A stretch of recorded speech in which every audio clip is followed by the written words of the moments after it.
یہ کیا تھا ابھی نہیں بتاؤں گا، ایسا ایسا وقت گزرنے کے ساتھ ساتھ تم سب کو سب معلوم ہو جائے گا کہ رات کو کیا ہوا تھا۔ اس نے کمانڈر کے کندھے پر ہاتھ رکھ کر کہا، میری بات غور سے سنو عامر بن صالح، تم پرانے عسکری ہو، اچھی طرح جانتے ہو کہ فوج اور فوج کے سربراہوں کے کچھ راز ہوتے ہیں جن کی حفاظت ہم سب کا فرض ہوتے ہیں۔ رقاصہ کا امیر مصر کے خیمے میں جانا بھی ایک راز ہے۔ اپنے جانبازوں کو کسی شک میں نہ پڑنے دو اور کسی سے اس بات کا ذکر نہ کرنا اور رات کیا ہوا تھا۔ علی بن سفیان کی قابلیت اور کارناموں سے یہ کمانڈر آگاہ تھا، مطمئن ہو گیا اور اس نے اپنے دستے کی شکوک رفع کر دیے۔ اگلے روز صلاح الدین ایوبی دوپہر کا کھانا کھا رہا تھا کہ اسے اطلاع دی گئی کہ ناجی ملنے آیا ہے۔ صلاح الدین ایوبی کھانے سے فارغ ہو کر ناجی سے ملا۔ ناجی کا چہرہ بتا رہا تھا کہ گھبرایا ہوا ہے اور غصے میں بھی ہے۔ اس نے ہکلانے کے لہجے میں کہا، قابل صد احترام امیر، کیا یہ حکم آپ نے جاری کیا ہے کہ سوڈانی محافظ فوج کے 50,000 نفری مصر کی اس فوج میں ملا دی جائے جو حال ہی میں تیار ہوا ہے؟ ہاں جی، صلاح الدین ایوبی نے جواب دیا۔ میں نے کل سارا دن اور رات کا کچھ حصہ صرف کر کے اور بڑی گہری سوچ و بچار کے بعد یہ فیصلہ تحریر کیا ہے کہ جس فوج کے تمام سالار ہو اسے مصر کی فوج میں اس طرح ملا دیا جائے کہ ہر دستے میں سوڈانیوں کی نفری صرف 10% ہو، اور تمہیں یہ حکم بھی مل چکا ہوگا کہ تم اب اس فوج کے سالار نہیں ہو، تم فوج کے مرکزی دفتر میں آ جاؤ گے۔ اعلی مقام ناجی نے کہا، مجھے کس جرم کی سزا دی جا رہی ہے؟ اگر تمہیں یہ فیصلہ پسند نہیں تو فوج سے الگ ہو جاؤ، صلاح الدین ایوبی نے کہا۔ معلوم ہوتا ہے میرے خلاف سازش کی گئی ہے، ناجی نے کہا۔ آپ کے بلند دماغ اور گہری نظر کو اب چھان بین کر لینی چاہیے۔ مرکز میں میرے بہت سے دشمن ہیں میرے دوست، صلاح الدین ایوبی نے کہا۔ میں نے یہ فیصلہ صرف اس لیے کیا ہے کہ میری انتظامیہ اور فوج سے سازشوں کا خطرہ ہمیشہ کے لیے نکل جائے، اور میں نے یہ فیصلہ اس لیے کیا ہے کہ فوج میں کسی کا عہدہ کتنا ہی اونچا کیوں نہ ہو، وہ کوئی کتنا ہی ادنا کیوں نہ ہو، وہ شراب نہ پیے، ہلٹر بازی نہ کرے اور ناچ گانا نہ ہو۔ لیکن عالی جان ناجی نے کہا، میں نے حضور سے اجازت لے لی تھی اور میں نے شراب اور ناچ گانے کی اجازت صرف اس لیے دی تھی کہ میں اس فوج کی اصل حالت دیکھ سکوں جسے تم ملت اسلامیہ کی فوج کہتے ہو۔ میں 50,000 نفری کو برطرف نہیں کر سکتا، مصری فوج میں اسے ملا کر اس کے کردار کو سدھار دوں گا۔ اور یہ بھی سن لو کہ ہم میں کوئی مصری، سوڈانی، شامی اور عجمی نہیں ہے، ہم سب مسلمان ہیں، ہمارا جھنڈا ایک ہے اور ہمارا مذہب بھی ایک ہے۔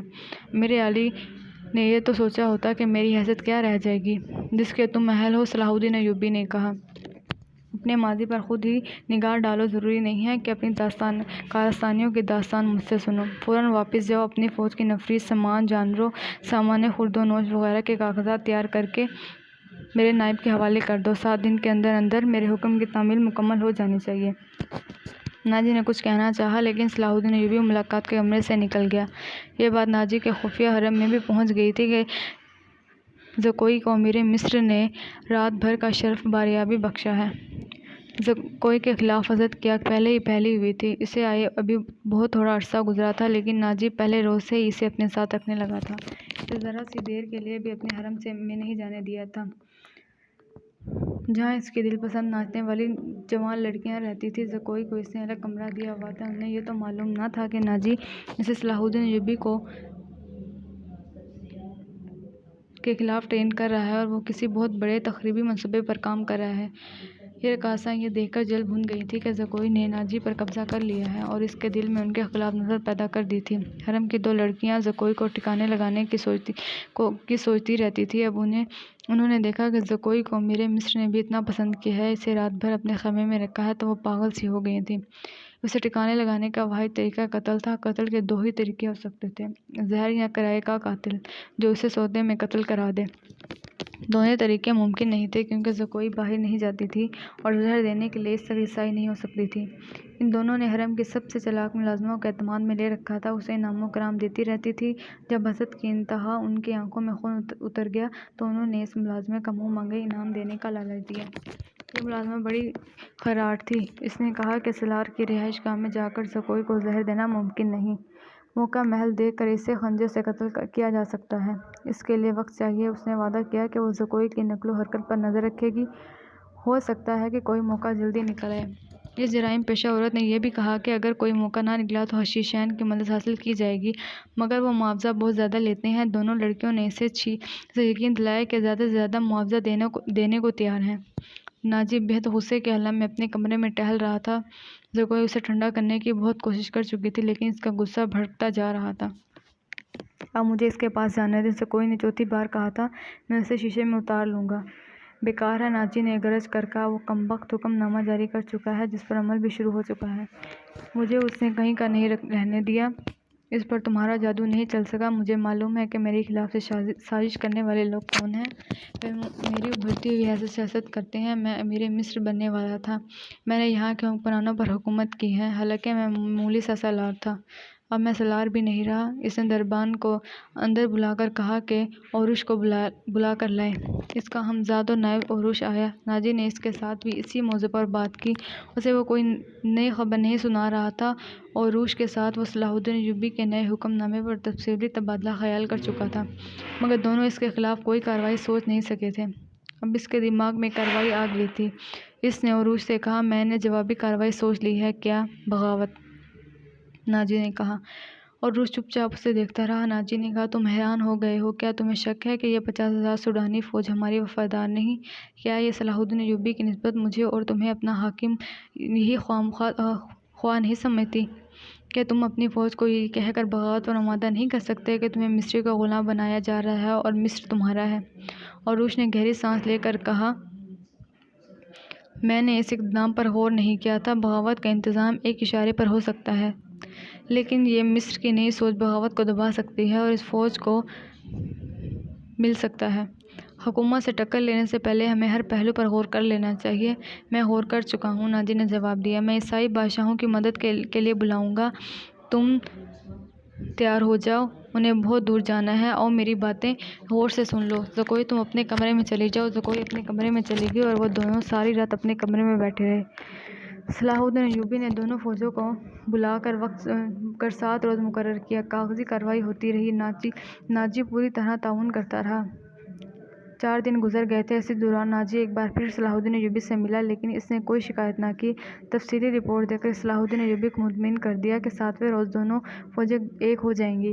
صلاح الدین ایوبی کے نائبین نے بھی اسے یقین دلا دیا کہ ناجی دیانت داری سے تعاون کر رہا ہے، مگر علی سفیان کی رپورٹ کسی حد تک پریشان کن تھی۔ اس کی انٹیلی جنس سروس نے رپورٹ دی تھی کہ سوڈانی فوج کے سپاہیوں میں بے اطمینانی اور ابتری سی پائی جاتی ہے اور مصری فوج میں مدھم ہونے پر خوش نہیں ہے۔ ان کے درمیان یہ افواہ پھیلائی جا رہی ہے کہ مصری فوج میں مدھم ہو کر ان کی حیثیت غلاموں کی سی ہو جائے گی، انہیں مال غنیمت نہیں ملے گا اور ان سے پرواری کام کیا جائے گا، اور سب سے بڑی بات یہ ہے کہ انہیں شراب نوشی کی اجازت نہیں ہوگی۔ علی بن سفیان نے یہ رپورٹیں صلاح الدین ایوبی تک پہنچا دی۔ ایوبی نے اسے کہا کہ یہ لوگ طویل مدت سے عیش کر رہے ہیں، انہیں نئی تبدیلی یقیناً پسند نہیں آئے گی۔ مجھے امید ہے کہ حالات اور ماحول کے عادی ہو جائیں گے۔ اس لڑکی سے ملاقات ہوئی یا نہیں؟ صلاح الدین ایوبی نے کہا۔ نہیں، علی نے جواب دیا، اس سے ملاقات ممکن نظر نہیں آتی۔ میرے آدمی ناکام ہو چکے ہیں، ناجی اسے قید کر رکھا ہے۔ اس سے اسی رات کا واقعہ ہے۔ رات ابھی بھی تاریک ہوئی تھی۔ زکوئی اپنے کمرے میں تھی۔ ناجی اور عروش کے ساتھ اپنے کمرے میں تھا۔ اسے گھوڑوں کے قدموں کی آوازیں سنائی تھی۔ اس نے پردہ ہٹا کر دیکھا۔ باہر کے چراغوں کی روشنی میں اسے 2 گھوڑا سوار گھوڑوں سے اترتے دکھائی دیے۔ لباس میں وہ تاجر معلوم ہوتے تھے، لیکن وہ گھوڑوں سے اتر کر ناجی کے کمرے کی طرف چلے تو اس کی چال بتا رہی تھی کہ وہ تاجر نہیں ہے۔ اتنے میں عروش باہر نکلا۔ دونوں سوار اسے دیکھ کر رک گئے اور عروش کو سپاہیوں کے اندر سے سلام کیا۔ عروش نے ان کے گرد گھوم کر ان کے لباس کا جائزہ لیا، پھر انہیں کہا کہ ہتھیار دکھاؤ۔ دونوں نے پھرتی سے چنے کھولے اور ہتھیار دکھائے، چوکے کھولے اور ہتھیار دکھائے۔ ان کے پاس چھوٹی تلوار اور ایک خنجر تھا اور عروش نے انہیں اندر لے گئے۔ دربان ایک طرف کھڑا تھا۔ زکوئی گہری سوچ میں کھو گئی تھی۔ وہ کمرے سے نکلی اور ناجی کے کمرے کا رخ کیا، مگر دربان نے اسے دروازے پر روک لیا اور کہا، اسے حکم ملا ہے کہ کسی کو اندر نہ جانے دیا جائے۔ زکوئی کو ایسی حیثیت حاصل ہو گئی تھی کہ وہ کمانڈروں پر بھی حکم چلانے لگی تھی۔ دربان کے روکنے پر وہ سمجھ گئی کہ کوئی خاص بات ہے۔ وہ سمجھ گئی خاص بات۔ اسے یاد آیا کہ 2 راتیں پہلے ناجی نے اس کی موجودگی میں عروش سے کہا تھا، میں عیسائی بادشاہوں کو مدد کے لیے بلا رہا ہوں، تو وہ ہو سکتا ہے انہیں بہت دور جانا ہے۔ اور پھر اس نے زکوئی کو اپنے کمرے میں چلے جانے کو کہا تھا اور وہ اس سے بغاوت کی باتیں بھی کی تھیں۔ یہ سب کچھ سوچ کر وہ اپنے کمرے میں واپس چلی گئی۔ اس کے اور ناجی کے خاص کمرے کے درمیان ایک دروازہ دوسری طرف بند ہوتا تھا۔ اس نے اس دروازے کے ساتھ کان لگا لیے۔ ادھر کی آوازیں دھیمی تھیں، اسے کوئی بات سمجھ نہ آ رہی تھی۔ اگر کوئی شک میں پڑنے کی کوشش کرے تو سب سے پہلے یہ پیغام غائب کرنا، جان پر کھیل جانا۔ جو بھی راستے میں آئے لو اسے ختم کر دینا، تمہارا سفر 4 دنوں کا ہے، 3 دنوں میں پہنچنے کی کوشش کرنا، سمت یاد کر لو، شمال مشرق۔ دونوں آدمی باہر نکلے، زکوئی بھی باہر آ گئی۔ اس نے دیکھا کہ وہ دونوں گھوڑوں پر سوار ہو رہے تھے، ناجی اور عروج بھی باہر کھڑے تھے، سواروں کو الوداع کہنے نکلے تھے۔ سوار بہت تیزی سے روانہ ہو گئے تھے۔ ناجی نے زکوئی کو دیکھا تو اسے بلا لیا۔ میں باہر جا رہا ہوں، کام بہت ہے، تم آرام کرو، اگر اکیلے دل نہ لگے تو حرم میں گھوم پھر آنا۔ ہاں، زکوئی نے کہا، جب سے آئی ہوں باہر نہیں نکلی۔ ناجی اور عروج چلے گئے۔ زکوئی نے چوغا پہنا، کمر بند میں خنجر اڑایا اور حرم میں چلی گئی۔ وہ جگہ چند 100 گز دور تھی۔ وہ ناجی پر یہ ظاہر کرنا چاہتی تھی کہ وہ حرم میں گئی تھی۔ دربان کو بھی اس نے یہی بتایا، حرم میں داخل ہو رہی ہوں۔ اسے حیران ہو کے دیکھا، وہ پہلی دفعہ وہاں گئی تھی۔ سب نے اس کا استقبال احترام اور پیار سے کیا۔ ان 2 لڑکیوں نے بھی اسے خوش آمدید کہا جو اسے قتل کرانا چاہتی تھی۔ زکوئی سب سے ملی، ہر ایک کے ساتھ باتیں کی اور واپس چل پڑی۔ وہ خرانٹ ملازمہ بھی وہی تھی جسے اس کے قتل کا حکم دیا گیا تھا۔ اس نے زکوئی کو بڑی غور سے دیکھا۔ زکوئی باہر نکل گئی۔ حرم والے مقام اور ناجی کی رہائش گاہ کا درمیانی علاقہ اونچا نیچا تھا اور ویران۔ زکوئی حرم سے نکلی تو ناجی کی رہائش گاہ کی طرف جانے کی بجائے بہت تیز دوسری سمت چل پڑی۔ ادھر ایک پگڈنڈی بھی تھی، لیکن زکوئی اس سے ذرا دور ہٹ کر جا رہی تھی۔ اس نے 15-20 قدم پیچھے ایک سیاہ سایہ چلتا ہوا دیکھا۔ وہ کوئی انسان نہیں ہو سکتا تھا، مگر سر سے پاؤں تک ایک لبادے میں لپٹا ہونے کی وجہ سے سیاہ بھوت لگ رہا تھا۔ زکوئی کی رفتار تیز ہوتی گئی تو اسے بھوت نے اپنی رفتار میں اس سے تیز کر دی۔ آگے گھنی جھاڑیاں تھیں، زکوئی ان میں روپوش ہو گئی۔ سیاہ بھوت بھی جھاڑیوں میں غائب ہو گیا۔ وہاں سے کوئی 250-300 گز آگے صلاح الدین ایوبی کی رہائش گاہ تھی، جس کے ارد گرد فوج کے اعلیٰ رتبوں کے افراد رہتے تھے۔ زکوئی کا رخ ادھر ہی تھا۔ وہ گھنی جھاڑیوں میں سے نکلی ہی تھی کہ بائیں طرف سے سیاہ بھوت اٹھا۔ چاندنی بڑی صاف تھی، پھر بھی اس کا چہرہ نظر نہیں آتا تھا۔ اس کے پاؤں کی آہٹ بھی نہیں تھی۔ بھوت کا ہاتھ اوپر اٹھا، چاندنی میں خنجر چمکا اور بجلی کی تیزی سے خنجر زکوئی کی بائیں کندھے اور گردن کے درمیان اتر گیا۔ زکوئی کی چیخیں نکل گئی، خنجر اس کے کندھوں سے نکل گیا۔ زکوئی نے اتنا گہرا زخم کھا کر بھی نہایت تیزی سے اپنے کمر بند سے خنجر نکالا۔ بھوت نے اس پر دوسرا وار کیا تو زکوئی نے اس کے خنجر والے بازو کو اپنے بازو سے روک کر اپنے خنجر بھوت کے سینے میں گھونپ دیا۔ اسے چیخ سنائی دی جو کسی عورت کی تھی۔ زکوئی نے اپنا خنجر کھینچ کر دوسرا وار کیا جو بھوت کے پیٹ میں اتر گیا۔ اس کے ساتھ ہی اس کے اپنے پہلو میں خنجر لگا، لیکن زیادہ گہرا نہیں تھا۔ بھوت چکرا کر گر گیا۔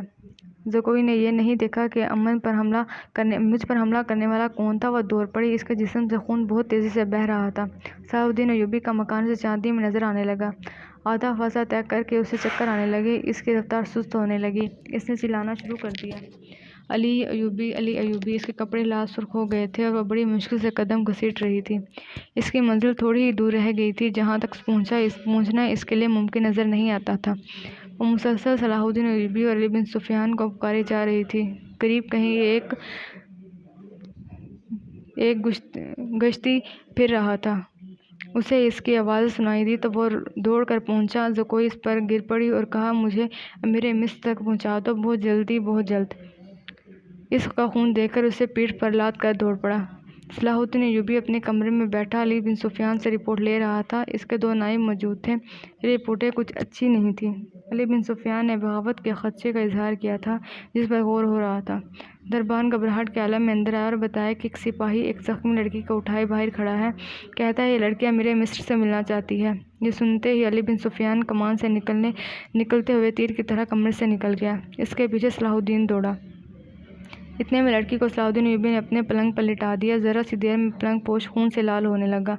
کسی کو نہ بلاؤ، لڑکی نے نحیف آواز میں کہا، میں اپنا فرض ادا کر چکی ہوں۔ تمہیں زخمی کس نے کیا زکوئی؟ علی بن سفیان نے پوچھا۔ پہلے ضروری باتیں سن لو، زکوئی نے کہا۔ شمال مشرق کی طرف سوار دوڑتا ہوا گیا ہے، 2 سوار جاتے نظر آئیں گے۔ دونوں کے چوغے بادامی رنگ کے ہیں، ایک کا گھوڑا بادامی اور دوسرے کا سیاہ ہے۔ وہ تاجر لگتے ہیں، ان کے پاس سالار ناجی کا پیغام ہے جو عیسائی بادشاہوں کو بھیجنا ہے۔ ناجی کی یہ سوڈانی فوج بغاوت کرے گی۔ مجھے اور کچھ بھی معلوم نہیں، تمہاری سلطنت سخت خطرے میں ہے۔ ان 2 سواروں کو راستے میں پکڑ لو، تفصیل ان کے پاس ہے۔ بولتے بولتے زکوئی کو غشی آنے لگی۔ 2 طبیب آ گئے، انہوں نے زکوئی کا خون بند کرنے کی کوششیں شروع کر دیں۔ ان کے منہ میں دوائیاں ڈالیں، ان کے اثر سے وہ بولنے کے قابل ہو گئی۔ وہ ضروری پیغام دے چکی تھی۔ اس کے بعد اس نے دوسری ساری باتیں سنائی، مثلاً ناجی نے عروج کے ساتھ کیا باتیں کی تھی، اسے کس طرح اپنے کمرے میں بھیج دیا تھا، ناجی کا غصہ اور بھاگ دوڑ، 2 سواروں کا آنا وغیرہ۔ پھر اس نے بتایا کہ اسے کچھ علم نہیں ہے کہ اس پر حملہ کرنے والا کون تھا۔ وہ موضوع دیکھ کر ادھر ہی رپورٹ دینے کے لیے آ رہی تھی کہ پیچھے سے کسی نے اسے خنجر گھونپ دیا۔ میں نے اپنا خنجر نکال کر حملہ آور پر حملہ کیا۔ حملہ آور کی چیخ بتاتی تھی کہ وہ کوئی عورت ہے۔ اس نے حملے کی جگہ بتائی۔ اس وقت اس جگہ آدمی دوڑا دیا گیا۔ زکوئی نے کہا تھا کہ وہ زندہ نہیں ہو سکتی، اس کے خنجر اس کے سینے اور پیٹ میں لگے تھے، خون رک نہیں رہا تھا، زیادہ تر خون تو پہلے ہی بہہ گیا تھا۔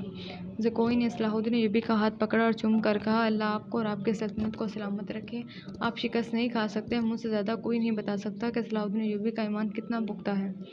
پھر اس نے علی بن سفیان سے کہا، میں نے کوتاہی تو نہیں کی، آپ نے جو فرض مجھے سونپا تھا وہ میں نے پورا کر دیا ہے، تم نے اسے زیادہ پورا کیا ہے۔ علی بن سفیان نے اسے کہا، میرے تو وہم گمان میں نہ تھا کہ ناجی اس حد تک خطرناک کارروائی کرے گا اور تمہیں جان کی قربانی دینی پڑے گی، میں نے تمہیں صرف تقریر کے لیے وہاں بھیجا تھا، کاش میں مسلمان ہوتی، زکوئی نے کہا۔ اس کے آنسو نکل آئے۔ اس نے کہا، میرے اس کام کا جو بھی معاوضہ دینا ہے وہ میرے اندھے باپ اور سدا بیمار ماں کو دے دینا، اس کی مزدوریوں نے مجھے 12 سال کی عمر میں رقاصہ بنا دیا تھا۔ زکوئی کا سر ایک طرف ڈھل گیا تھا، آنکھیں آدھی کھلی تھیں اور ہونٹ اس طرح نیم جیسے مسکرا رہی ہو۔ طبیب نے نبض پر ہاتھ رکھا اور صلاح الدین ایوبی کی طرف دیکھ کر سر ہلایا۔ زکوئی کی روح اس کے زخمی جسم سے آزاد ہو گئی تھی۔ صلاح الدین ایوبی نے کہا، یہ کسی بھی مذہب کی تھی، اسے پورے اعزاز کے ساتھ دفن کرو، اس نے اسلام کے لیے جان قربان کی ہے، یہ ہمیں دھوکہ بھی دے سکتی تھی۔ دربان نے بتایا کہ باہر ایک عورت کی لاش آئی ہے، جا کر دیکھا، وہ ایک ادھیڑ عمر کی عورت کی لاش تھی، جائے وقوع سے 2 خنجر ملے تھے، اس عورت کو کوئی بھی نہیں پہچانتا تھا، یہ ناجی کے حرم کی ملازمہ تھی جس نے انعام کی لالچ میں زکوئی پر قاتلانہ حملہ کیا تھا۔ رات کو ہی زکوئی کو فوجی اعزاز کے ساتھ دفن کر دیا گیا اور ملازمہ کی لاش گڑھا کھود کر دفنا دی گئی، دونوں کو خفیہ طریقے سے دفنایا گیا۔ انہیں جب دفنایا جا رہا تھا، صلاح الدین ایوبی نے نہایت اعلیٰ نسل کے 8 جوان گھوڑے منگوائے اور 8 سوار منتخب کر کے انہیں علی بن سفیان کی کمان میں ناجی کے ان 2 آدمیوں کے پیچھے دوڑا دیا جو ناجی کے پیغام لے کر جا رہے تھے۔ زکوئی کون تھی؟ وہ مراکش کی ایک رقاصہ تھی، کسی کو بھی معلوم نہیں کہ اس کا مذہب کیا تھا، وہ مسلمان نہیں تھی، عیسائی بھی نہیں تھی، جیسا کہ کہا جا چکا ہے کہ علی بن سفیان صلاح الدین ایوبی کی انٹیلی جنس کا سربراہ تھا، اسے دوسروں کے راز معلوم کرنے کے لیے کئی ڈھنگ اختیار کرنے پڑتے تھے۔ صلاح الدین ایوبی اسے اپنے ساتھ مصر لایا تھا۔ یہاں کر معلوم ہوا کہ سوڈانی فوج کا سالار ناجی سازشی اور شیطان ہے، اس کے اندر حالات معلوم کرنے کے لیے علی بن سفیان نے جاسوسوں کا جال بچھا دیا تھا۔ اسے راز کی ایک بات یہ معلوم ہوئی تھی کہ ناجی حسن بن صبا کے فدائیوں کی طرح مخالفین کو حسین لڑکیوں اور حشیشیات سے پھانستا ہے، اپنا گروہ بنا کر کرتا ہے۔ علی بن سفیان نے تلاش بصیر کے بعد کسی کی وسعت نہ کی، مراکش حاصل کر لیا اور خود پردہ فروش کا روپ اختیار کر لیا، اسے ناجی کے ہاتھ بھیج دیا۔ اس لڑکی میں ایسا جادو تھا کہ ناجی اسے صلاح الدین ایوبی کو پھانسنے کے لیے استعمال کرتا، مگر خود اس لڑکی نے دام میں پھنس گئی، پھنسنا بھی ایسا کہ اس کے سامنے وہ اپنے نائب سالار کے ساتھ راز کی باتیں کرتا رہا۔ اس نے زکوئی کو جشن کی رات صلاح الدین ایوبی کے کمرے میں بھیج دیا اور اپنی اس فتح پر بے حد مسرور تھا کہ صلاح الدین ایوبی اس نے بت توڑ دیا ہے، اب وہ اسی لڑکی کے ہاتھوں اسے شراب بھی پلائے گا اور پھر اسے اپنا مرید بنا لے گا، مگر اس کے فرشتوں کو بھی معلوم نہ ہو سکا کہ زکوئی صلاح الدین ایوبی کی ہی جاسوس تھی۔ وہ اسے خیمے میں رپورٹیں دیتی رہی اور صلاح الدین ایوبی سے ہدایت لیتی رہی۔ اسے خیمے سے نکل کر زکوئی دوسری طرف چلی گئی تھی، جہاں اسے منہ سر لپیٹے ایک آدمی ملا تھا، وہ آدمی علی بن سفیان تھا جس نے اسے کچھ اور ہدایات دی تھی۔ اس کے بعد زکوئی ناجی کے گھر سے باہر نہ نکل سکی، اس لیے وہ علی بن سفیان کو کوئی رپورٹ نہ دے سکی۔ آخر اسے موقع مل گیا اور وہ ایسی خبر لے کر وہاں سے نکلی جو خدا کے سوا کسی اور کو معلوم نہ تھی۔ یہ زکوئی کی بدنصیبی تھی کہ حرم میں اس کے خلاف اس لیے سازش ہو رہی تھی کہ اس نے ناجی پر قبضہ کر لیا ہے۔ یہ سازش کامیاب ہو گئی اور زکوئی قتل ہو گئی، لیکن وہ اطلاع پہنچانے تک زندہ رہی۔ اس نے مرنے سے کچھ عرصہ بعد وہ معاوضہ جو علی بن سفیان نے اس کے ساتھ ملا تھا صلاح الدین ایوبی کی طرف سے انعام، اور وہ رقم علی بن سفیان ناجی سے پردہ فروش کے بھیس میں زکوئی کی قیمت کے طور پر وصول کی تھی، مراکش میں زکوئی کے معذور والدین کو ادا کر دی گئی۔ موت کے اس رات کے ستارے ٹوٹ گئے اور صبح طلوع ہوئی تو علی بن سفیان 8 سواروں کے ساتھ انتہائی رفتار سے شمال مشرق کی طرف جا رہا تھا۔ آبادیاں دور پیچھے رہ گئی تھیں۔ اسے معلوم تھا کہ فنیک کے ہیڈ کوارٹر تک پہنچنے کا راستہ کون سا ہے۔ رات انہوں نے گھوڑوں کو تھوڑی دیر آرام دیا۔ یہ عربی گھوڑے تھکے ہوئے بھی تازہ دم لگتے تھے۔ دور فوق پر کھجور کے چند ایک درختوں میں علی کو دو گھوڑے جاتے نظر آئے۔ اس نے اپنی پارٹی کو راستہ بدلنے اور اونٹ میں ہونے کے لیے ٹیلوں کے ساتھ ساتھ جانے کو کہا۔ وہ صحرا کا رازدان تھا، بھٹکنے کا اندیشہ نہ تھا۔ اس نے رفتار اور تیز کر دی۔ اگلے دو سواروں کو اس کی پارٹی میں کم و بیش 4 میل کا فاصلہ تھا۔ یہ فاصلہ طے ہو گیا تھا مگر گھوڑے تھک گئے تھے۔ وہ جب کھجوروں کے درختوں تک پہنچے تو دو سوار کوئی 2 میل دور مٹی کے ایک پہاڑی کے ساتھ ساتھ جا رہے تھے۔ اس کے گھوڑے بھی شاید تھک گئے تھے۔ دونوں سر اترے اور نظروں سے اوجھل ہو گئے۔ وہ پہاڑی کے اوٹ میں بیٹھ گئے تھے۔ علی بن سفیان نے کہا اور راستہ بدل دیا۔ فاصلہ کم ہوتا گیا اور جب فاصلہ چند سو گز رہ گیا تو دونوں سوار اوٹ سے سامنے آئے۔ انہوں نے گھوڑوں کے سرپٹ دوڑنے کا شور سن لیا تھا۔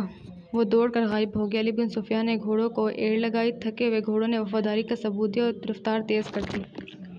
باقی گھوڑے بھی تیز ہو گئے۔ پہاڑی کے اندر گئے تو دونوں سوار وہاں سے جا چکے تھے مگر دور نہیں گئے تھے۔ وہ شاید گھبرا بھی گئے تھے۔ آگے ریتلی چٹانیں تھیں، انہیں راستہ نہیں مل رہا تھا۔ کبھی دائیں جاتے کبھی بائیں۔ علی بن سفیان نے اپنے گھوڑے ایک صف میں پھیلا دیے اور بھاگنے والوں سے 100 گز دور جا پہنچا۔ ایک تیر انداز میں دوڑتے گھوڑوں سے تیر چلایا جو ایک گھوڑے کی اگلی ٹانگ میں لگا۔ گھوڑا بے قابو ہو گیا۔ تھوڑی سی دور بھاگا۔ دوڑنے کے بعد وہ دونوں گھیرے میں آ گئے اور انہوں نے ہتھیار ڈال دیے۔ انہوں نے جھوٹ بولا، اپنے آپ کو تاجر کہا، لیکن تلاشی لی تو پیغام مل گیا جو ناجی نے انہیں دیا تھا۔ دونوں کو حراست میں لے لیا گیا۔ گھوڑوں کو آرام کا وقت دیا گیا اور یہ پارٹی واپس آ گئی۔ صلاح الدین ایوبی بے تابی سے انتظار کر رہا تھا۔ دن گزر گیا، رات بھی گزرتی جا رہی تھی۔ آدھی رات گزر گئی۔ ایوبی آ گیا اور اس کی آنکھیں کھل گئی۔ سحر کے وقت دروازے پر دستک ہوئی۔ اس کی آنکھ کھل گئی۔ دوڑ کر دروازہ کھولا۔ علی بن سفیان کھڑا تھا۔ اس کے پیچھے اس کے 8 سوار اور 2 قیدی کھڑے تھے۔ علی اور قیدیوں کو صلاح الدین ایوبی نے سونے کے کمرے میں ہی بلایا تھا اور علی نے ناجی کا پیغام لے کر پڑھنے لگا۔ پہلے تو اس کے چہرے کا رنگ پیلا پڑ گیا، پھر جیسے یخلط خون جوش مار کر اس کے چہرے اور آنکھوں میں چڑھ گیا۔ ناجی کا پیغام خاصاً طویل تھا۔ اس نے صلیبیوں کے ایک بادشاہ فنیک کو لکھا تھا کہ فلاں دن اور فلاں وقت یونانیوں، رومیوں اور دیگر صلیبیوں کے بحریہ سے بحر روم کی طرف مصر میں فوجیں اتار کر حملہ کر دیں۔ حملے کی اطلاع ملتے ہی 50,000 سوڈانی فوج امیر مصر کے خلاف بغاوت کر دیں گے۔ مصر کی نئی فوج حملے اور بغاوت کا بیک وقت مقابلہ کرنے کے قابل نہیں رہے گی۔ اس کے عوض ناجی نے تمام تر مصر اور مصر کے بڑے حصے کی حکمرانی کی شرط پیش کی تھی۔ صلاح الدین ایوبی نے پیغام لے جانے والے دونوں سواروں کو تہہ خانے میں قید میں ڈال دیا اور اسی وقت اپنی نئی فوج کا دستہ بھیج کر ناجی اور اس کے 3 بندوں کو اپنے مکان میں نظر بند کر دیا۔ ناجی کے حرم کی تمام تر عورتیں آزاد کر دی گئیں۔ اس کے ذاتی خزانے کو سرکاری خزانے میں ڈال دیا گیا اور ساری کارروائی خفیہ رکھی گئی۔ صلاح الدین ایوبی نے علی بن سفیان کی مدد سے ناجی کے اس خط میں جو پڑھ لیا گیا تھا حملے کی تاریخ کو مٹا کر اگلی تاریخ لکھ دی۔ 2 ذہین آدمیوں کو یہ پیغام دے کر شاہ فنیک کی طرف روانہ کر دیا گیا۔ ان آدمیوں کو یہ ظاہر کرنا تھا کہ وہ ناجی کے پیغمبر ہیں۔ انہیں روانہ کر کے سوڈانی فوج کو مصری فوج میں مدھم کرنے کا حکم دیا گیا۔ 8ویں روز پیغمبر واپس آ گئے اور ناجی کا پیغام دے آئے اور فنیک کا جواب لے آئے۔ فنیک نے لکھا تھا کہ حملے کی تاریخ سے 2 دن پہلے سوڈانی فوج بغاوت کر دے تاکہ صلاح الدین ایوبی کو صلیبیوں کا حملہ روکنے کی ہوش ہی نہ رہے۔ علی بن سفیان نے صلاح الدین ایوبی کی اجازت سے اس 2 پیغمبروں کو نظر بند کر دیا۔ یہ باعزت نظر بندی تھی جس میں ان دونوں کے آرام اور بہترین خوراک وغیرہ کا خصوصی انتظام کیا گیا تھا۔ ایک احتیاطی تدبیر تھی تاکہ یہ راز فاش نہ ہو جائے۔ صلاح الدین ایوبی نے بحر روم کے ساحل پر ان ملاقاتوں پر اپنی فوج کو چھپا دیا جہاں صلیبیوں کے بحر روم کو لنگر انداز اور ان پر فوجیں اتاری جانی تھیں۔ اس نے ان مقامات سے دور اپنی بحریہ بھی چھپا دی تھی۔ حملے میں ابھی کچھ دن باقی تھے۔ ایک مورخ سراج الدین نے لکھا ہے کہ سوڈانی فوج نے صلیبیوں کے حملے سے پہلے ہی بغاوت کر دی تھی جو صلاح الدین ایوبی نے طاقت سے نہیں بلکہ ڈپلومیسی اور حسن سلوک سے دبا دی۔ بغاوت کی ناکامی کی ایک وجہ یہ بھی تھی کہ باغیوں کو اپنا سالار ناجی کہیں نظر نہیں آیا تھا اور اس کا کوئی نائب بھی سامنے نہ آیا تھا۔ وہ سب قید میں تھے۔ مگر ایک اور مورخ لکھتا ہے کہ سوڈانی فوج نے حملے کے بہت بعد بغاوت کی تھی۔ تاہم یہ دونوں مورخ باقی واقعات پر متفق نظر آئے۔ دونوں نے لکھا ہے کہ صلاح الدین ایوبی نے ناجی اور اس کی نائبین کو قید میں سزائے موت دے کر رات کے وقت گمنام قبروں میں دفن کرا دیا تھا۔ ان دونوں مورخوں نے اور تیسرے مورخ لیان پول نے بھی صلیبیوں کے بحریہ کے اعداد و شمار ایک ہی جیسے لکھے ہیں۔ وہ لکھتے ہیں کہ خط میں وہی تاریخ کے عین مطابق صلیبیوں کے بحریہ جن میں فنیک کی، یونانیوں کی، رومیوں کی اور سسلی کی بحریہ شامل تھی، متحدہ کمان میں بحر روم میں نمودار ہوئی۔ مورخوں کے اعداد و شمار کے مطابق جنگی جہازوں کی تعداد 150 تھی۔ اس کے علاوہ 12 جنگی جہاز بہت بڑے تھے۔ ان میں مصر میں اتارنے کے لیے فوج تھی۔ اس فوج کا صلیبی کمانڈر تھا۔ جن بادبانی کشتیوں میں رسد تھی ان کی تعداد کا صحیح اندازہ نہیں کیا جا سکتا۔ جہاز 2 قطاروں میں آ رہے تھے۔ صلاح الدین ایوبی نے دفاع کی کمان اپنے پاس رکھی۔ اس نے صلیبیوں کے بحریہ کو ساحل کے قریب آنے دیا۔ سب سے پہلے بڑے جہاز چلا گیا۔ بغاوت کی ناکامی کی ایک وجہ یہ بھی تھی کہ باغیوں کو اپنا سالار ناجی کہیں نظر نہیں آیا تھا اور اس کا کوئی نائب بھی سامنے نہ آیا تھا۔ وہ سب قید میں تھے۔ مگر ایک اور مورخ حیواتی لکھتا ہے کہ سوڈانی فوج نے حملے کے بہت بعد بغاوت کی تھی۔ تاہم یہ دونوں مورخ باقی واقعات پر متفق نظر آتے ہیں۔ دونوں نے لکھا ہے کہ صلاح الدین ایوبی نے ناجی اور اس کے نائبین کو قید میں سزائے موت دی تھی کہ رات کے وقت گمنام قبروں میں دفن کرا دیا گیا تھا۔ ان دونوں مورخوں نے اور تیسرے مورخ لیان پول نے بھی صلیبیوں کے بحریہ جس میں فنیک، یونان کے، رومیوں کے اور سسلی کے بحریہ شامل تھا، متحدہ کمان میں بحر روم میں نمودار ہوئی۔ مورخوں کے اعداد و شمار کے مطابق جنگی جہازوں کی تعداد 150 تھی۔ اس کے علاوہ 12 جنگی جہاز بہت بڑے تھے۔ ان میں مصر میں اتارنے کی ایک فوج تھی۔ اس فوج کا صلیبی کمانڈر تھا۔ جن بادبانی کشتیوں میں رسد تھی ان کی تعداد کا صحیح اندازہ نہیں کیا جا سکتا۔ جہاز 2 قطاروں میں تھے۔ صلاح الدین ایوبی نے دفاع کی کمان اپنے پاس رکھی۔ اس نے صلیبیوں کے بحریہ کو ساحل کے قریب آنے نہ دیا۔ سب سے پہلے بڑے جہاز لنگر انداز ہوئے۔ اچانک ان پر آگ برسنے لگی۔ ان پر شعلے پھینکے گئے۔ آگ کے بگولے ایسے تیر بھی تھے جن کے پیچھے حصے میں جلتے ہوئے شعلے تھے۔ مسلمانوں کی برسائی ہوئی اس آگ نے جہازوں اور کشتیوں کے بادلوں کو آگ لگا دی تھی۔ جہاز لکڑی کے بنے ہوئے تھے، فوراً جل اٹھے۔ ادھر سے مسلمانوں کے چھپے ہوئے جہاز آگے، انہوں نے بھی آگ ہی برسائی تھی۔ معلوم ہوتا ہے کہ جیسے بحر روم جل رہا تھا، صلیبیوں کے جہاز رخ موڑ کر ایک دوسرے سے ٹکرانے لگے۔ وہ ایک دوسرے کو جلانے لگے۔ ان میں سے صلیبی فوج سمندر میں کود گئی۔ ان میں سے جو سپاہی سال کی طرف آئے وہ سلطان ایوبی کے تیر اندازوں کا نشانہ بنے۔ ادھر نور الدین زنگی نے شاہ فنیک کی سلطنت پر حملہ کر دیا۔ فنیک نے اپنی فوج کو مصر میں داخل کرنے کے لیے خشکی کے ذریعے روانہ کر دیا۔ فنیک صلیبیوں کی بحریہ کے ساتھ تھا۔ اسے اپنے ملک پر حملے کی اطلاع ملی تو بڑی مشکل سے جان بچا کر اپنے ملک میں پہنچا، مگر وہاں کی دنیا ہی بدل گئی تھی۔ بحر روم میں صلیبیوں کا متعدد بیڑا نظر آتش ہو گیا اور فوج جل کر اور ڈوب گئی تھی۔ صلیبیوں کا ایک کمانڈر احمد بچ گیا۔ اس نے ہتھیار ڈال کر صلح کی درخواست کی جو بڑی قیمت کے بعد اس کو منظور کر لیا گیا۔ یونانیوں اور سسلی والوں کے کچھ جہاز بچ گئے تھے۔ صلاح الدین ایوبی نے انہیں اپنے جہاز واپس لے جانے کی اجازت دے دی، مگر راستے میں ایسا طوفان آیا کہ تمام تر بچے کچے جہاز غرق ہو گئے۔ 19 دسمبر 1149 کے روز صلیبیوں نے اپنی شکست پر دستخط کر دیے اور صلاح الدین ایوبی کو تاوان ادا کر دیا۔ بیشتر مورخین اور ماہرین حرب و ضرب نے صلاح الدین ایوبی کی اس فتح کا سہرا ان کی انٹیلیجنس سروس کے سر باندھا۔ رقاصہ زکوئی کا ذکر اس دور کی ایک مراکش دکا نگار اسد الاسد نے کیا اور علی بن سفیان کا تعارف بھی اس دکا نگار کی تحریر سے ہوا۔ یہ تو ابتدا تھی۔ صلاح الدین ایوبی کی زندگی پہلے سے زیادہ خطروں سے گھر گئی تھی۔ صلیبیوں کے بحری بیڑے اور افواج کے بحر روم میں غرق کر کے صلاح الدین ایوبی ابھی مصر کے ساحلی علاقے میں ہی موجود تھا۔ 7 دن گزر گئے تھے۔ صلیبیوں سے تاوان وصول کیا جا چکا تھا، مگر بحر روم ابھی تک بچے کچے بحری جہازوں کو، کشتیوں کو نگل اور انسانوں کو گل رہا تھا۔ صلیبی ملاح اور سیاح جلتے جہازوں سے سمندر میں کود گئی تھی۔ دور سمندر کے وسط میں 7 روز بعد بھی چند ایک جہازوں کے بادبان بھڑبڑا رہے تھے۔ ان میں کوئی انسان نہیں تھا۔ پھٹے ہوئے بادبانوں نے جہازوں کو سمندر کے رحم و کرم پر چھوڑ دیا تھا۔ صلاح الدین ایوبی نے ان کی تلاشی کے لیے کشتیاں روانہ کر دی تھیں اور ہدایت دی تھی کہ کوئی جہاز یا کشتی کام کی ہو تو وہ رسیوں سے گھسیٹ لائیں اور جو اس قابل نہ ہوں اس میں سامان اور جو بھی چیزیں ہیں وہ نکال لی جائیں۔ کشتیاں چلی گئیں اور جہازوں سے سامان لایا گیا۔ ان میں زیادہ تر اسلحہ اور کھانے پینے کا سامان تھا یا لاشیں تھیں۔ سمندر میں لاشوں کا یہ عالم تھا کہ لہریں انہیں اٹھا کر ساحل پر پٹک رہی تھیں۔ ان میں کچھ تو جلی ہوئی تھی اور کچھ مچھلیاں کھا چکی تھیں۔ بہت سی ایسی تھیں جن میں تیر پیوستہ تھے۔ صلاح الدین ایوبی نے صلیبیوں کے تیروں، نیزوں، تلواروں اور دیگر اسلحہ کا مہانہ کیا، انہیں اپنے اسلحے کے ساتھ رکھا۔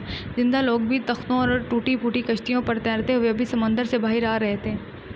ان بھوکے پیاسے تھکے اور ہارے لوگوں کو لہریں جہاں کہیں ساحل پر پھینکتی وہ وہیں نڈھال ہو کر گر پڑتے اور مسلمان انہیں پکڑ کر لے آتے۔ ساحل کی میلوں لمبائی میں یہی عالم تھا۔ سلطان ایوبی نے اپنی سپاہ کو مصر کے سارے ساحل پر پھیلا رکھا تھا اور انتظام کیا تھا کہ جہاں بھی کوئی قیدی سمندر سے نظر آئے انہیں خشکی پر لے آیا جائے۔ جو زخمی ہوں ان کی مرہم پٹی بھی وہیں ہو جائے۔ اس اہتمام کے بعد قیدیوں کا ایک جگہ جمع کیا جا رہا تھا۔ صلاح الدین ایوبی گھوڑوں پر سوار ساحلی علاقوں میں گھوم پھر رہا تھا۔ وہ اپنے خیمے سے کئی 2 میل دور نکل گیا۔ آگے چٹانی علاقہ آ گیا۔ چٹانوں کی ایک سمت سمندر اور عقب میں صحرا تھا۔ یہ سرسبز صحرا تھا جہاں کھجور کے علاوہ دوسری اقسام کے صحرائی درخت اور جھاڑیاں تھیں۔ سلطان ایوبی گھوڑے سے اترا اور پیدل چٹانوں کی دامن میں چل پڑا۔ محافظ سننے کے 4 سوار اس کے ساتھ تھے۔ اس نے اپنا گھوڑا محافظوں کے حوالے کیا اور انہیں وہیں ٹھہرنے کو کہا۔ اس کے ساتھ 3 سالار تھے۔ ان میں سے اس کا رفیق خاص بہاؤالدین شداد بھی تھا۔ وہ اس معرکے سے ایک ہی روز پہلے عرب سے اس کے پاس آیا تھا۔ انہوں نے بھی کھجور محافظوں کے حوالے کی اور سلطان کے ساتھ ساتھ چلنے لگا۔ موسم سرد تھا۔ سمندر میں تلاطم تھا۔ لہریں آتی تھیں اور چٹانوں سے دور ہی سے واپس چلی جاتی تھیں۔ ایوبی ٹہلتے ٹہلتے دور نکل گیا اور محافظ دستے کی نظروں سے اوجھل ہو گیا۔ اس کے آگے پیچھے اور بائیں طرف اونچی نیچی چٹانیں اور دائیں طرف سے ساحل کی ریت تھی۔ وہ ایک چٹان پر کھڑا ہو گیا جس کی بلندی 2-2.5 گز تھی۔ اس نے بحر روم کی طرف دیکھا۔ یوں معلوم ہوتا تھا جیسے سمندر کی نلاہٹ سلطان ایوبی کی آنکھوں میں اتر آئی ہو۔ اس کے چہرے پر فتح و نصرت کی مسرت تھی۔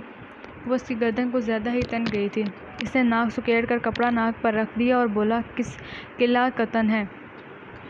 اور سالاروں کی نظریں ساحل پر گھومنے لگیں۔ پھڑپھڑانے کی آوازیں سنائی دیں، پھر ہلکی ہلکی چیخیں، سیٹیاں سنائی دیں۔ اوپر سے 3-4 گدھ بھی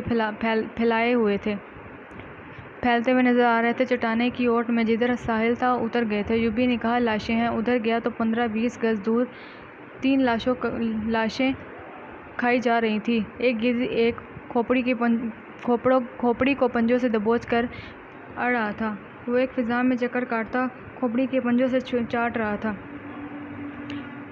اور جب فضا میں چکر کاٹتا تو کھوپڑی اس کے پنجوں کو چھوڑ دیتی اور صلاح الدین ایوبی کے سامنے اون گری کھوپڑی کی آنکھیں کھلی ہوئی تھیں جسے صلاح الدین ایوبی کو دیکھ رہی ہوں۔ چہرے اور بالوں سے صاف پتہ چلتا تھا کہ کسی صلیبی کی کھوپڑی ہے۔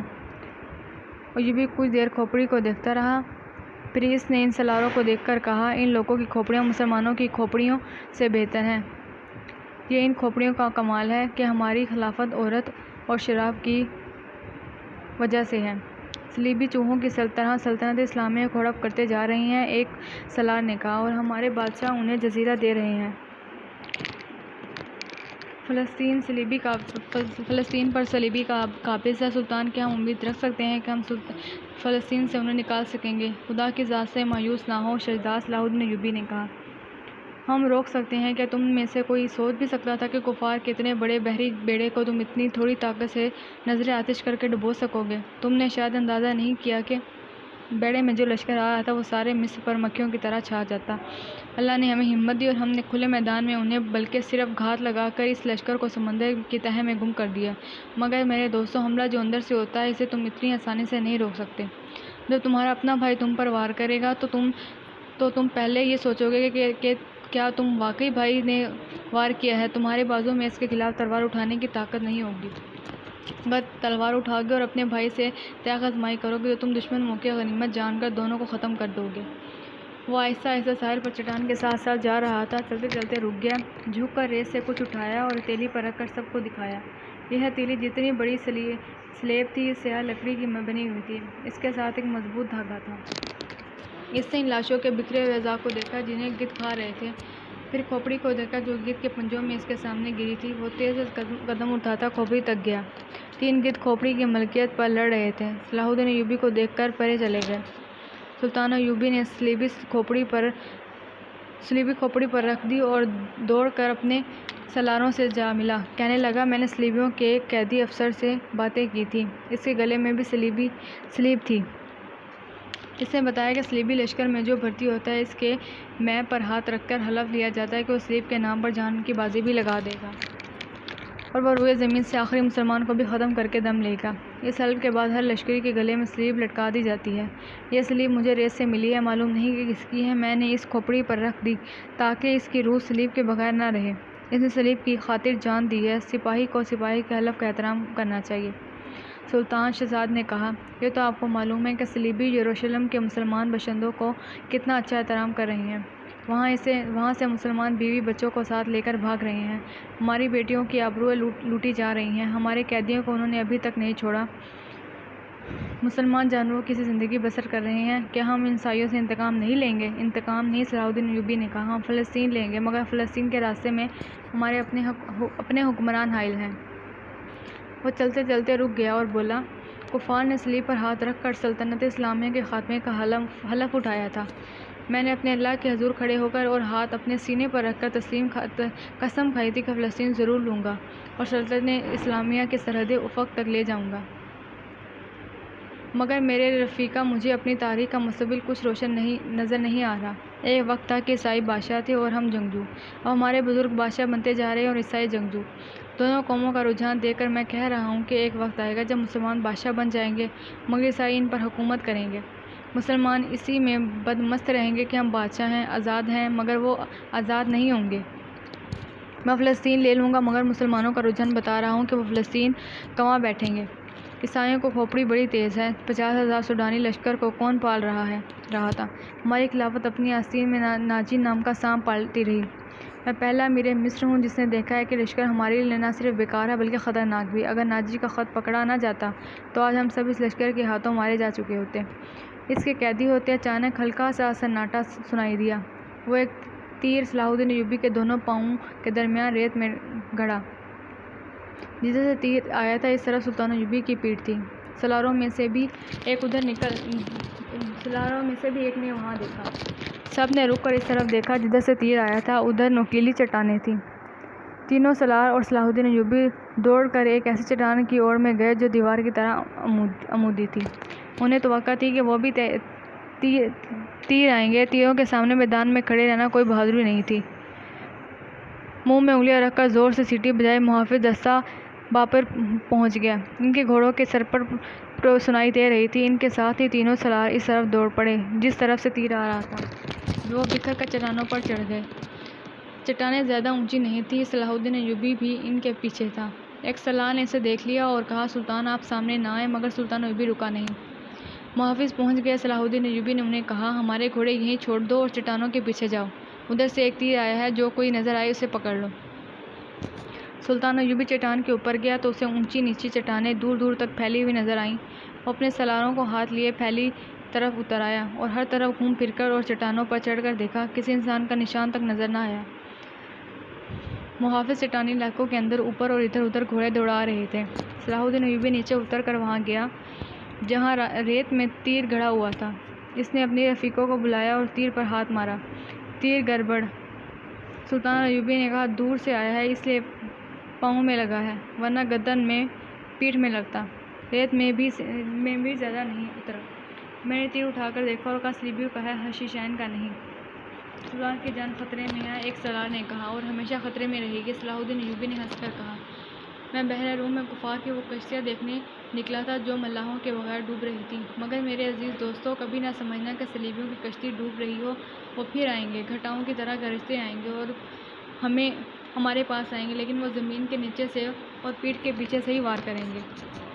ہمیں اب صلیبیوں سے ایسی جنگ لڑنی ہے جو صرف فوجیں نہیں لڑتی۔ میں جنگی تربیت میں ایک اضافہ کر رہا ہوں، یہ فن و حرب و ضرب کا نیا باب ہے، اسے جاسوسوں کی جنگ کہتے ہیں۔ سلطان ایوبی تیر ہاتھ میں لیے گھوڑے پر سوار ہو گیا اور اپنے کیمپ کی طرف چل پڑا۔ اس کے سالار بھی گھوڑوں پر سوار ہو گئے۔ ان میں سے ایک نے سلطان کے دائیں طرف اپنا گھوڑا کر دیا، ایک نے بائیں، اور ایک نے اپنا گھوڑا اس کے بالکل پیچھے اور قریب رکھا تاکہ کسی بھی طرف سے تیر آئے تو صلاح الدین ایوبی تک نہ پہنچ سکے۔ صلاح الدین ایوبی نے اس تیر پر ذرا سی بھی پریشانی کا اظہار نہ کیا جو کسی نے اسے قتل کرنے کے لیے چلایا تھا۔ اپنے رقیب سالاروں کو اپنے خیمے میں بٹھائے ہوئے وہ بتا رہا تھا کہ جاسوسوں اور شب خون مارنے والے دستے کس قدر نقصان کرتے ہیں۔ وہ کہہ رہا تھا، میں علی بن سفیان کو ایک ہدایت دے چکا ہوں لیکن اس پر عمل درآمد نہیں ہو سکا، کیونکہ فوراً ہی مجھے اس حملے کی خبر ملی اور عمل درآمد ادھر ہو گیا۔ تم سب فوری طور پر یوں کرو کہ اپنے سپاہیوں اور ان کے عہدیداروں میں سے ایسے افراد منتخب کرو جو دماغی اور جسمانی لحاظ سے مضبوط اور صحت مند ہوں، باریک بین، دور اندیش، قوت فیصلہ رکھنے والے، جاں باز قسم کے آدمی چنو۔ میں نے علی کو ایسے آدمیوں کی جو مفاد بتائی تھی وہ سب سن لو۔ ان میں اونٹ کی مانند زیادہ سے زیادہ دن بھوک اور پیاس برداشت کرنے کی قوت ہو، چیتے کی طرح جھپٹنا جانتے ہو، عقب کی طرح ان کی نظریں تیز ہو، خرگوش اور ہرن کی طرح دوڑ سکتے ہوں، مسلح دشمن سے ہتھیار کے بغیر بھی لڑ سکتے ہوں، ان میں شراب اور کسی قسم کی نشے ور عادت نہ ہو، کسی لالچ میں نہ آئے، عورت کتنی بھی حسین کیوں نہ ہو وہ اس کے لڑکیوں نے ایک دوسرے کے منہ کی طرف دیکھا اور سر ہلائے۔ علی بن سفیان نے کہا تم سب ہماری زبان سمجھتی ہو؟ لڑکیاں اسے حیران سا ہو کے دیکھتی رہیں۔ علی کے چہرے اور ریڑھ روزے شک میں پڑ گیا تھا، وہ لڑکیوں کے پیچھے جا کھڑا ہوا، عربی زبان میں کہا ان لڑکیوں کے کپڑے اتار کر ننگا کر دو اور 12 وحشی قسم کے سپاہی بلا لاؤ۔ تمام لڑکیاں دبک کر پیچھے کو مڑی، 2-3 نے بیک وقت بولنا شروع کر دیا، وہ عربی زبان میں بول رہی تھیں۔ لڑکیوں کے ساتھ تم ایسے سلوک نہیں کر سکتے، ایک نے کہا ہم تمہارے خلاف نہیں پڑے۔ علی بن سفیان کی ہنسی نکل گئی، اس نے کہا میں تمہارے ساتھ بہت اچھا سلوک کروں گا، تم نے جس طرح ایک ہی دھمکی سے ابھی بولنی شروع کر دی ہے، اب بغیر کسی دھمکی کے یہ بتا دو کہ ساتویں لڑکی کہاں ہے۔ سب نے لا علمی کا اظہار کیا۔ علی نے کہا میں اس سوال کا جواب لے کر رہوں گا، تم نے سلطان پر ظاہر کیا ہے کہ تم ہماری زبان نہیں جانتی، اب تم ہماری زبان ہماری طرح بول رہی ہو، کیا میں تمہیں چھوڑ دوں گا؟ اس نے سنتری سے کہا انہیں خیمے کے اندر بٹھا دو۔ رات کے سنتری آ گئے تھے۔ فخر مصری کی گشت کے وقت کے سنتریوں سے علی بن سفیان نے پوچھ گچھ کی، آخر لڑکیوں کے خیمے والے سنتری نے بتایا کہ فخر رات اسے یہاں کھڑا کر کے زخمیوں کے خیموں کی طرف گیا تھا، تھوڑی دیر بعد اسے اس کی آواز سنائی دی، کون ہو تم، نیچے آؤ۔ سنتری نے ادھر دیکھا تو اندھیرے میں سے کچھ بھی نظر نہ آیا، سامنے مٹی کے ٹیلے پر اسے ایک آدمی کا سایہ سا نظر آیا اور وہ سایہ وہیں غائب ہو گیا۔ علی بن سفیان فوراً وہاں گیا، یہ ٹیلا سیل کے قریب تھا، اس کی مٹی ریتلی تھی، ایک جگہ سے صاف پتہ چل رہا تھا کہ وہاں کوئی اوپر گیا ہے۔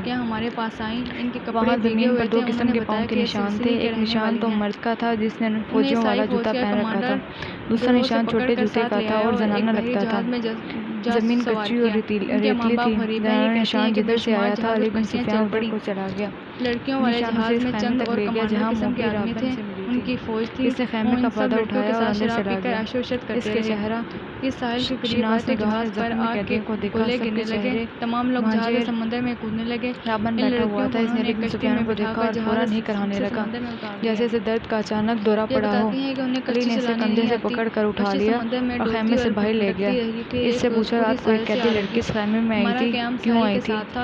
رابن ایسی نظروں سے دیکھنے لگا جن میں حیرت تھی اور ایسا تاثر بھی تھا جیسے وہ کچھ سمجھتا ہی نہ ہو۔ علی بن سفیان نے اسے آہستہ سے کہا تم میری زبان سمجھتے ہو دوست، میں تمہاری زبان سمجھتا ہوں، بول سکتا ہوں لیکن تمہیں میری زبان میں جواب دینا ہوگا۔ رابن اس کا منہ دیکھتا رہا۔ علی نے سنتری سے کہا اسے خیمے سے باہر رکھو۔ علی بن سفیان خیمے کے اندر چلا گیا اور قیدیوں سے ان کی زبان میں پوچھا رات کو لڑکی اس خیمے میں کتنی دیر رہی تھی؟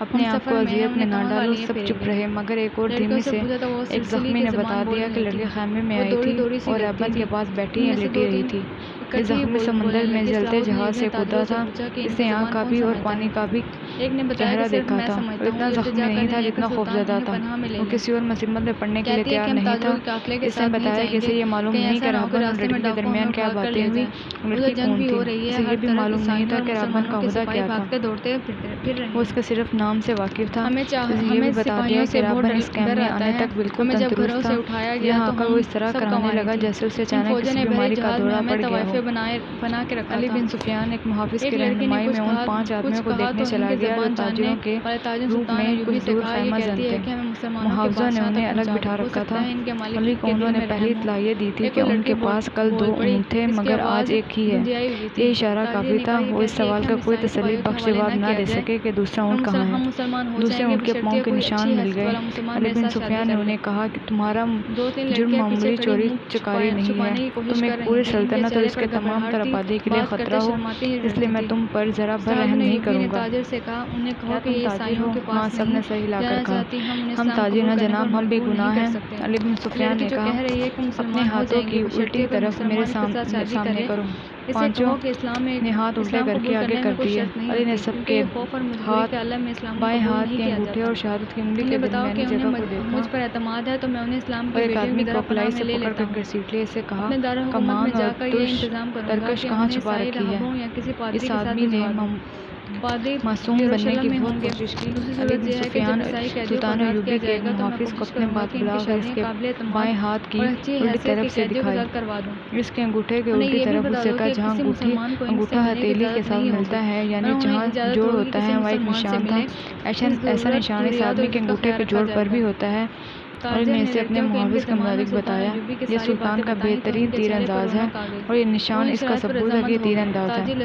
اس کے انگوٹھے کی الٹی طرف ایک مدھم سا نشان تھا جس سے وہاں بار بار کوئی چیز رگڑی جاتی رہی ہو۔ یہ تیروں کی رگڑ کے نشان تھے۔ تیر دائیں ہاتھ سے پکڑا جاتا ہے، کمان بائیں ہاتھ سے پکڑی جاتی ہے۔ تیر کا اگلا حصہ بائیں ہاتھ کے انگوٹھے پر ہوتا ہے اور جب تیر کمان سے نکلتا ہے تو انگوٹھے پر رگڑ ایسا نشان ہر ایک تیر انداز کے ہاتھ پر ہوتا ہے۔ علی بن سفیان نے اسے کہا، ان پانچ میں تم اکیلے تیر انداز ہو، کمان اور ترکش کہاں ہے؟ پانچویں چپ رہے۔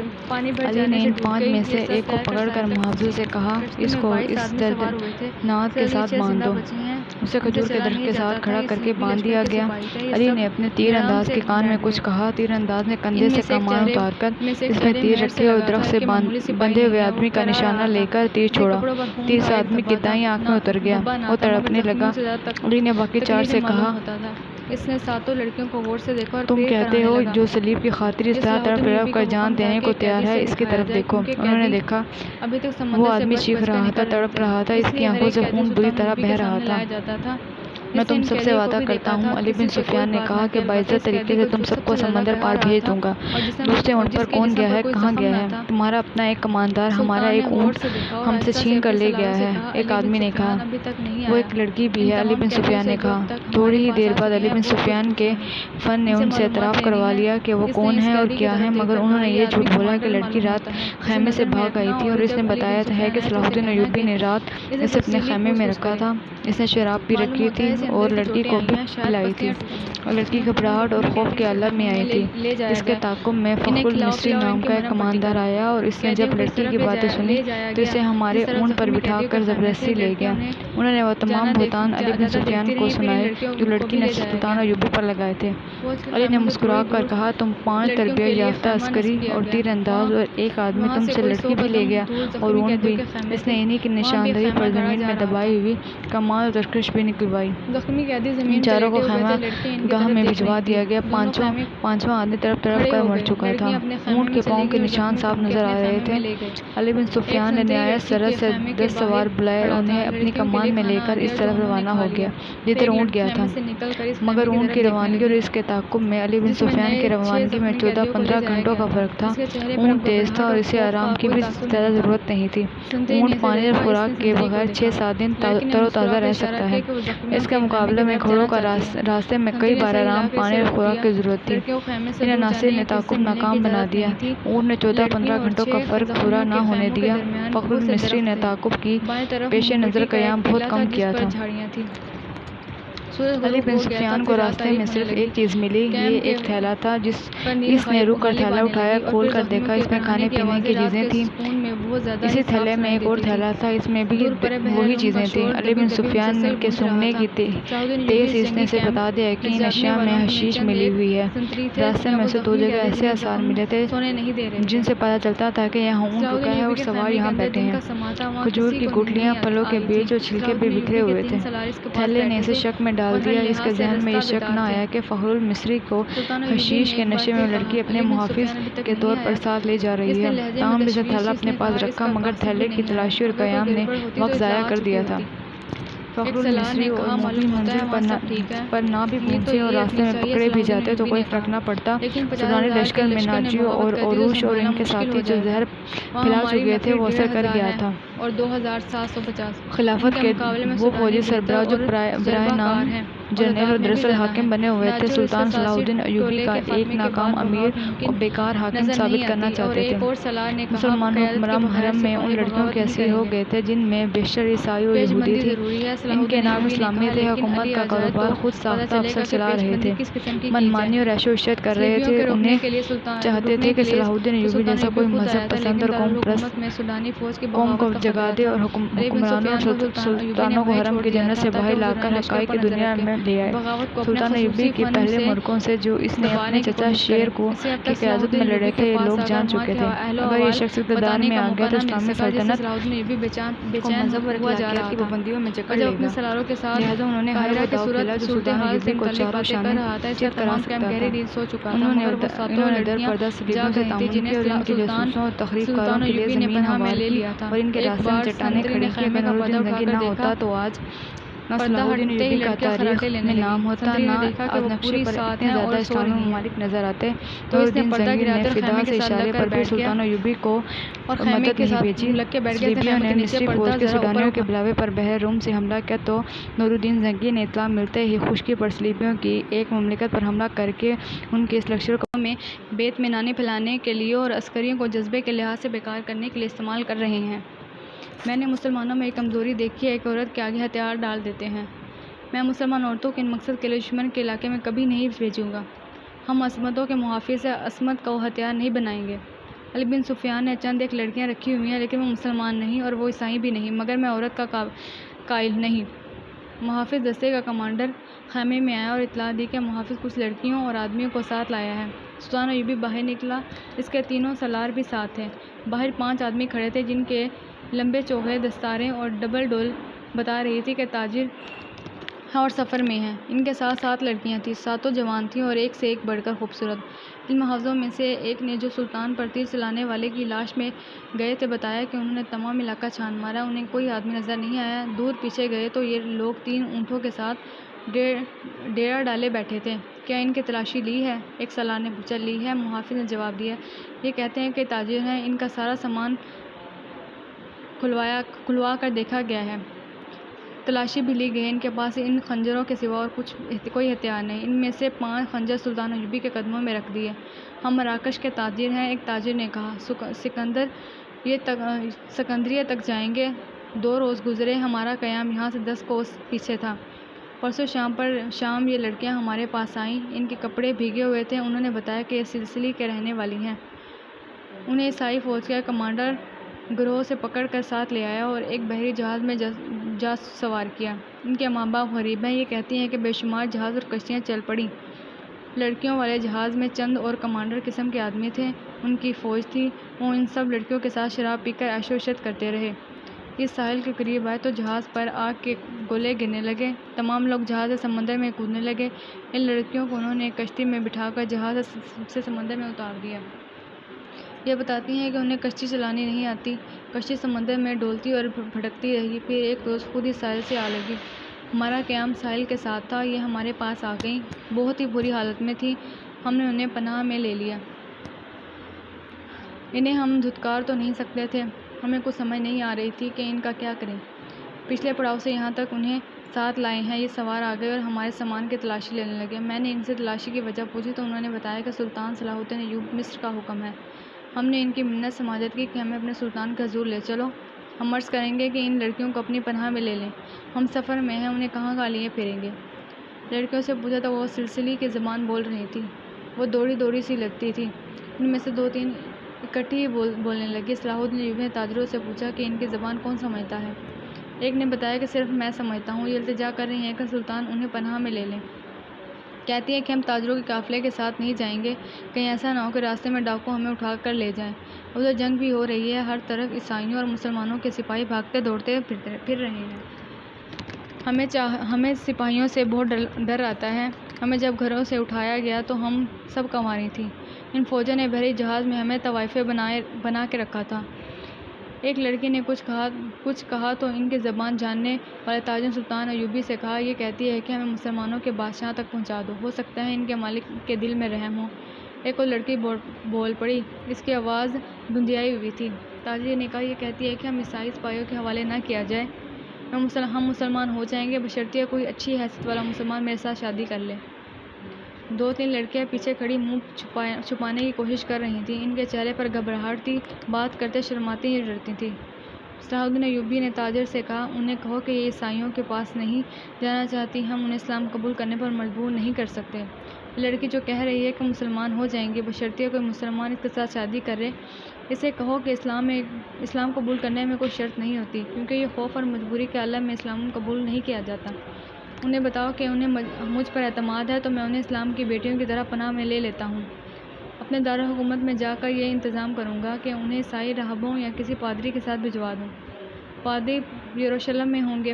دوسری صورت یہ ہے کہ جب عیسائی قیدیوں کو آزاد کیا جائے گا تو میں کوشش کروں گا کہ ان کی شادیاں قابل اعتماد اور اچھی حیثیت کے قیدیوں کے ساتھ کروا دوں۔ انہیں یہ بھی بتا دو کہ کسی مسلمان کو ان سے ملنے کی اجازت نہیں ہوگی، اور انہیں اجازت ہوگی کہ کسی مسلمان سے ملے۔ اس ضرورت، ضروریات اور عزت کا خیال رکھا جائے گا۔ تاجر نے لڑکیوں کے ان کے زمان میں سلطان ایوبی کی ساری باتیں بتائیں تو ان کے چہرے پر رونق آ گئی، وہ ان شرائط پر رضامند ہو گئیں۔ تاجر لشکر یہ ادا کر کے چلا گیا۔ صلاح الدین ایوبی نے لڑکیوں کے لیے الگ خیمہ لگانے اور خیمے کے باہر ہر وقت ایک سنتری موجود رہنے کا حکم دیا۔ خیمے کی جگہ بتانے ہی لگا تھا کہ 6 صلیبی قیدی سلطان ایوبی کے سامنے لائے گئے۔ وہ بہت ہی بری حالت میں تھے، ان کے کپڑے بھیگے ہوئے تھے، کپڑوں پر خون بھی تھا، ریت بھی تھی، ان کے چہرے لاشوں کی مانند تھے۔ ان کے متعلق بتایا گیا کہ 1.5-2 میل دور ساحل پر بے سود پڑے تھے، وہ ٹوٹی ہوئی کشتی پر تیر رہے تھے۔ ایک دن کشتی پانی بھر جانے سے ڈوب گئی، یہ سب تیر کر ساحل تک پہنچے ہیں۔ کشتی میں 22 آدمی سوار ہوئے تھے، صرف یہ 6 زندہ بچے ہیں، ان سے چلا نہیں جاتا تھا۔ یہ صلیبی لشکر کے سپاہی تھے، یہ سب دھڑام سے بیٹھ گئے۔ ان میں سے ایک چہرے مہر سے لگا تھا کہ معمولی سپاہی نہیں ہے، وہ کرا رہا تھا۔ اس کے کپڑوں پر خون کا ایک دھبا نہ تھا، مگر زخمیوں سے زیادہ تکلیفیں معلوم ہوتا تھا۔ اس نے 7 لڑکیوں کو غور سے دیکھا اور پھر کرانے لگا۔ یہ صلاح الدین ایوبی کا حکم تھا کہ ایک قیدی سے دکھایا جائے، کیونکہ قیدی ابھی تک سمندر سے بچ کر نکل رہے تھے، اس لیے ہر ایک قیدی سلطان ایوبی کے سامنے لایا جاتا تھا۔ اس نے ان قیدیوں کو بھی دیکھا تھا، کسی سے کوئی بات نہ کی، البتہ اس قیدی کو جو سب سے زیادہ کرا رہا تھا اور جس کے جسم پر کوئی زخم نہ تھا، سلطان نے غور سے دیکھا اور آہستہ سے اپنے سالاروں سے کہا، علی بن سفیان ابھی تک نہیں آیا۔ ان تمام قیدیوں سے جو اب تک ہمارے پاس آ چکے ہیں بہت کچھ پوچھنا ہے، ان سے معلومات لینی ہے۔ اس نے اس قیدی کی طرف دیکھ کر کہا، یہ آدمی کمانڈر معلوم ہوتا ہے، اسے نظر میں رکھنا، اور جب علی بن سفیان آئے تو اسے کہنا کہ اسے تفصیلی پوچھ گچھ کرے۔ معلوم ہوتا ہے اسے اندر کی چوٹیں آئی ہیں، شاید پسلیاں ٹوٹی ہیں۔ انہیں فوراً زخمی قیدیوں کے خیمے میں لے جایا جائے، انہیں کھلاؤ پلاؤ اور ان کی مرہم پٹی کرو۔ قیدیوں کو اس طرف لے جایا گیا جس طرف زخمی قیدیوں کے خیمے تھے۔ لڑکیاں انہیں جاتا دیکھتی رہیں، پھر ان لڑکیوں کو بھی لے جایا گیا۔ فوج کے خیموں سے تھوڑی دور لڑکیوں کے لیے خیمہ نصب کیا گیا، وہاں سے کوئی 100 قدم دور زخمی قیدیوں کے خیمے تھے، وہاں بھی ایک خیمہ گاڑا جا رہا تھا۔ زخمی قیدی زمین پہ لیٹے ہوئے تھے، لڑکیاں ان کی طرف دیکھ رہی تھیں۔ دونوں خیمے کھڑے ہو گئے، لڑکیاں اپنے خیمے میں چلی گئیں اور زخمی کو ان کے اپنے خیمے میں لے گئے۔ ایک سنتری لڑکی کے خیمے کے باہر کھڑا تھا، لڑکیوں کے لیے کھانا آ گیا جو انہوں نے کھا لیا۔ پھر ایک لڑکی خیمے سے نکل کر اس خیمے کی طرف دیکھنے لگی جس میں نئے 6 زخمی قیدیوں کو لے جایا گیا تھا۔ اس کے چہرے پر اب گھبراہٹ اور خوف کا کوئی تاثر نہیں تھا۔ سنتری نے اسے دیکھا، اس نے سنتری کو دیکھا۔ لڑکی نے مسکرا کر اشارہ کیا کہ وہ زخمیوں کے خیمے کی طرف جانا چاہتی ہے۔ سنتری نے سر ہلا کر اسے روک دیا۔ لڑکیوں کو خیمے سے دور جانے یا کسی سے ملنے کی اجازت نہیں تھی۔ لڑکیوں اور 6 زخمیوں کے خیموں کے درمیان بہت سے درخت تھے۔ بائیں طرف مٹی کا ایک ٹیلہ تھا جس پر جھاڑیاں تھیں۔ سورج غروب ہو گیا تھا، پھر رات تاریک ہونے لگی۔ کیمپ پر نیند غالب آنے لگی، اور پھر زخمیوں کے کراہنے کی آوازیں رات کے سکون میں بہت زیادہ ہی صاف سنائی دیتی تھیں۔ دور پرے بحر روم کا شور دبی مسلسل گونج رہا تھا۔ صلاح الدین ایوبی اس جنگی کیمپ میں جاگنے والوں میں چند ایک سنتری تھے یا وہ زخمی قیدی جنہیں زخم سونے نہیں دے رہے تھے۔ صلاح الدین ایوبی کے خیمے کے اندر دن کا سما تھا، وہاں کسی کو نیند نہیں آئی تھی۔ صلاح الدین ایوبی کے 3 سالار اس کے پاس بیٹھے تھے اور ہر لحاظ سے رستہ بیدار تھے۔ سلطان ایوبی نے ایک بار پھر کہا، علی بن سفیان ابھی تک نہیں آیا؟ اس نے لہجے میں تشویش، اس نے کہا، اس کا قاصد بھی نہیں آیا، اگر کوئی گڑبڑ ہوتی تو اطلاع آ چکی ہوتی۔ ایک سالار نے کہا، معلوم ہوتا ہے وہاں سب ٹھیک ہے؟ امید تو یہی رکھنی چاہیے، صلاح الدین ایوبی نے کہا، لیکن 50,000 کے لشکر نے بغاوت کر دی تو سنبھالنا مشکل ہو جائے گا۔ وہاں ہماری نفری 1,500 ہے، اور 2750۔ ان کے مقابلے میں سوڈانی بہتر اور تجربہ کار ہیں اور تعداد میں بھی زیادہ ہیں۔ ناجی اور اس کے سیاسی ٹولے کے خاتمے کے بعد بغاوت ممکن نظر نہیں آتی، اور ایک اور سالار نے کہا، قیادت کے بغیر سپاہی بغاوت نہیں کریں گے۔ پیش بندی ضروری ہے، صلاح الدین ایوبی نے کہا، لیکن علی آ جائے تو پتہ چلے گا کہ پیش بندی کس قسم کی جائے۔ صلیبیوں کے رکنے کے لیے تو سلطان ایوبی خود آیا تھا، لیکن دارالحکومت میں سوڈانی فوج کی بغاوت کا